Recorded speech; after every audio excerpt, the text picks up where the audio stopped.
Welcome to TheLoewenLife. This is our very first episode. I'm Johnny. And I'm Naomi.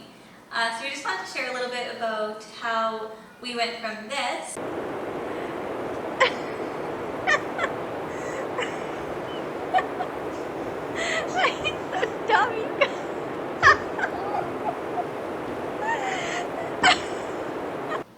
to this.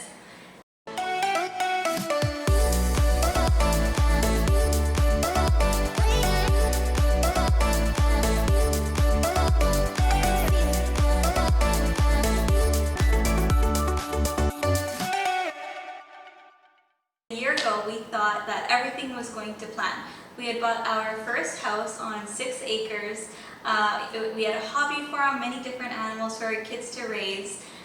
We loved it so much. We always thought that that was our dream life, to have a hobby farm, and we had finally got there, and it was amazing to watch our kids, for the couple years that we were there, watch our kids interact with the animals. But there was one thing wrong with the whole entire picture, and that was Manitoba, Canada winters. They were long, they were harsh, and they were way too incredibly cold. And we found that even with all this room that we had 6 acres, even with all that, we found that we were still spending way too much time indoors, and having a 1, 2, and a 3-year-old being inside for half the year, it just wasn't working. We just simply weren't content. Even though we thought that was our dream life, there was just something missing. On the bright side, Manitoba summers are warm and they're actually beautiful. Weather is amazing, but I've got a really demanding career flying airplanes.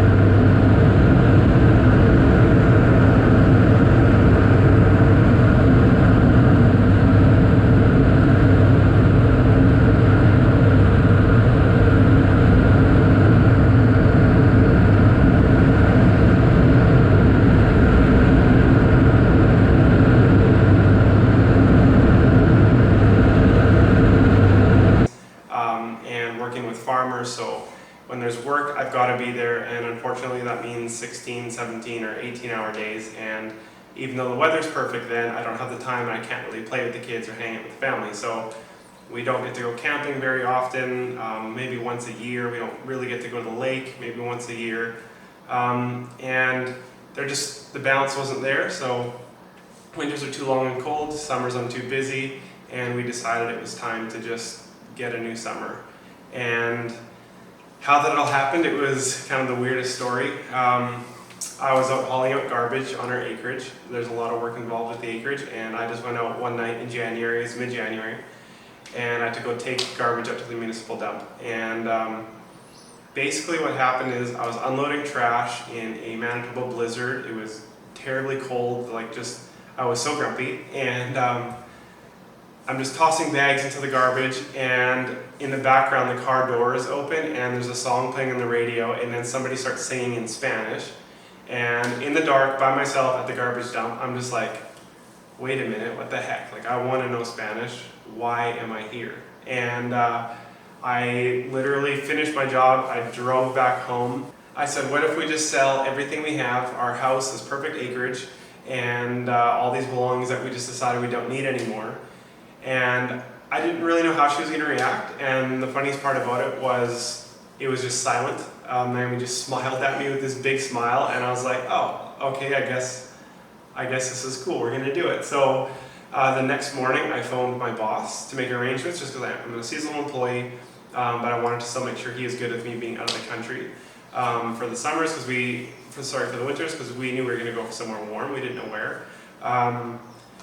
So I talked to my boss the next morning. I talked to the bank, asked questions about selling the property, and I also talked to my mortgage broker.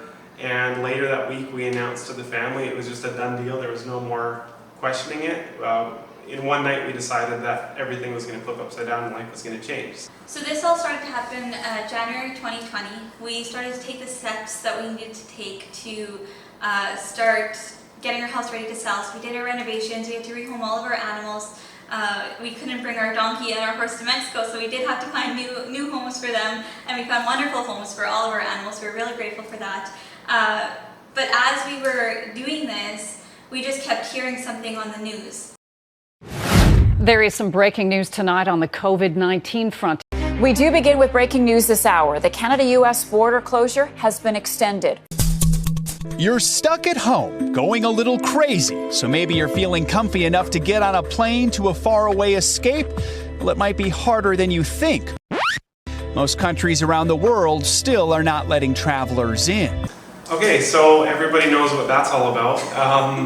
You can't go a day without talking about it. So basically, COVID came and tried to derail all of our plans, and we were just left wondering, are we completely foolish? What should we be doing? This is crazy. It's kind of a scary adventure anyways to sell everything, and now in the midst of all this kind of stuff. So we figured, hey, what the heck, let's just continue on. There's no point in being scared about it.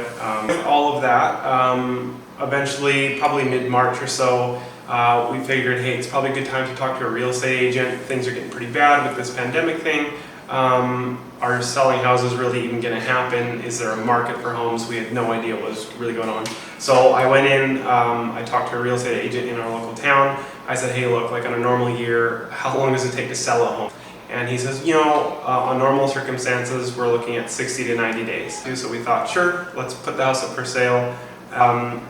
We finished the renovations. It took a lot of work. And then right before listing the home with the real estate agent, we kind of figured, you know what, this is all a big crazy journey. Why don't we just try to sell the house privately? And figured Facebook Marketplace is selling everything really fast, so let's just try there. Posted the house. It was a Thursday evening. And by the end of the night on Thursday, we had 7 or 8 showings booked for the home for the following day and into the weekend.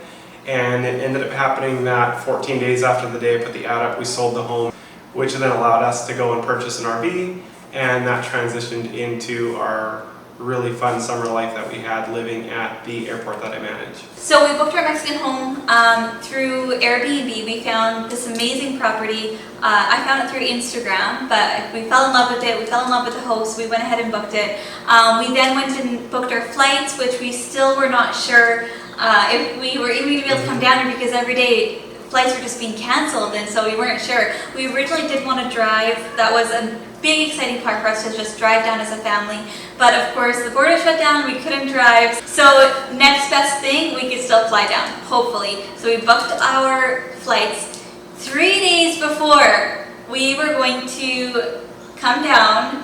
This happened. Tonight, millions along the Gulf Coast are bracing for Hurricane Delta, now a major Category 3 hurricane. We're going to get the latest now on Hurricane Delta. It has slammed into Mexico, made landfall just moments ago as a Category 2 hurricane. Oh, Hurricane Delta that's coming in just on the south side of the strip. We are getting sandblasted out here right now. Sand everywhere. So Hurricane Delta came up, and it was going to be the last obstacle for us to get down here.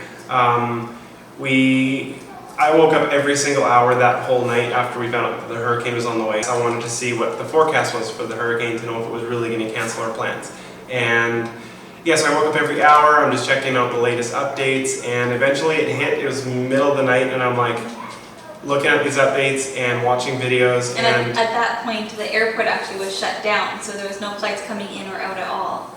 So we were on the fence, do we cancel the flights? Other people in Facebook groups were talking about canceling their flights, and we're okay, maybe we're gonna have to cancel after all this, hoping and just hoping for the best. Are we gonna have to cancel now? We decided not to, and figured we've taken enough risks, so let's just hold on to them.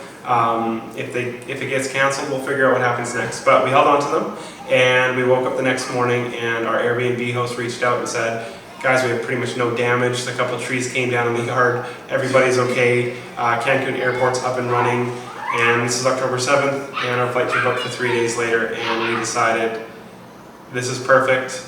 Everybody's okay. Let's go on with the journey and make things happen.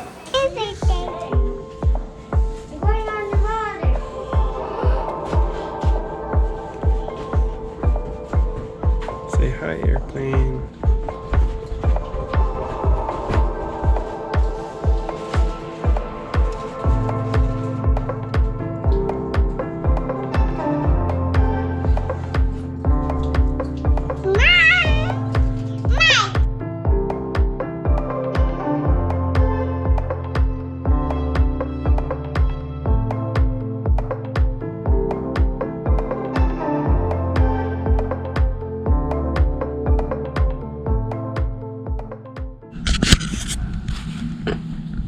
Good morning, Hudson. Where's Pig? What? Where's Mommy? Mommy's in the bathroom. Oh. We're going to Mexico today. Today? Yeah. Papa, is it your nighttime? A little bit. A bit? Yeah. But is it morning? A little bit. But Daddy? Mm-hmm. But baby, you're sleeping. Mm-hmm. But we're not still sleeping, right? Right. Because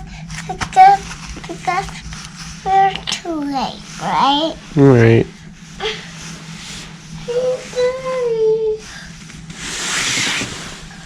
I am so hungry.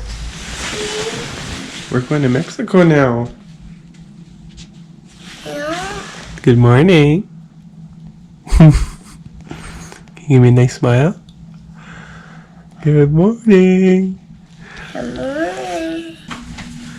Good morning. Good morning. Good morning. Mom, are we going to Hey.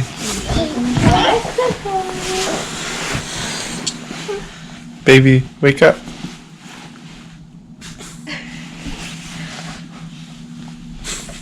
Chips? Yeah. You get some chips? Mmm. Hey Hudson, where are we going? To Mexico. And are we on an airplane? Yeah. Where is it?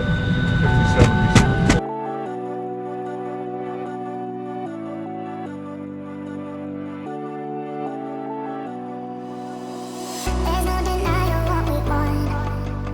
There's no denying what we want. Playing games though. There's no denying what we want. There's no denying what we want. Playing games though.